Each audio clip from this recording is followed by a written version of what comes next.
Choose any prime number greater than 3. For your reference, here are the prime numbers up to 500. Try doing it in your notebook. We have to choose a prime number which is greater than 3. Square that number. After you have squared it, subtract a 1 from that number. And that would give you some result.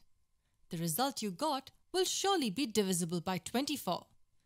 True, isn't it? Let's say you chose 89. Squaring 89 would give you 7,921. Subtracting 1 from this would give you 7,920. Dividing 7,920 by 24, we get no remainder. We get the quotient as 330. Let's try a bigger number. Say we chose 419. Squaring it, we get 175,561. And subtracting 1 from this gives us 175,560. Dividing this by 24 gives us 7,315. Yes, 24 goes exactly into each of those numbers. Why? What's so special about prime numbers? To know that, we need to know just one concept. Any prime number greater than 3 can be written in the form 6n plus 1 or 6n minus 1, where n is a natural number. Take the prime number 13 for instance.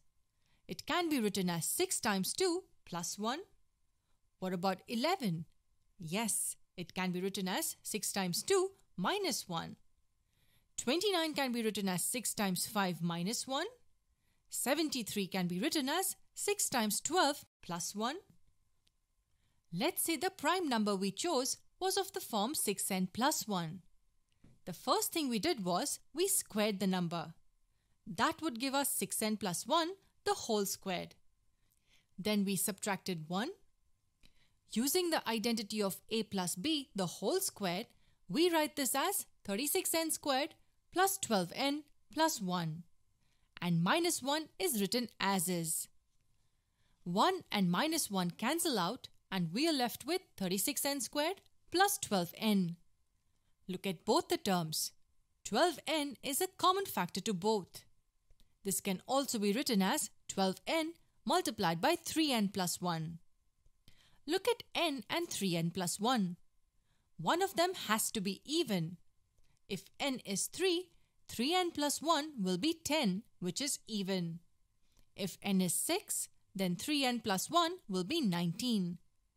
Either of them will be even. And an even number will always be a multiple of 2, which tells us that this product here has to be a multiple of 24. But what if the number was of the form 6n minus 1? We square it and then we subtract a 1. Solving this in a similar way would give us this product. And yes, again either n or 3n minus 1 will always be even. No matter what prime number you take, if you square it and subtract 1 from it, it will surely be divisible by 24. Another tiny little thing you should know. Every prime number greater than 3 can be written in one of these two ways. But its converse may or may not be true. If a number can be written in one of these forms, it does not mean that the number is prime. Take the number 25 for example. It can be written as 6 times 4 plus 1. But it is not a prime number.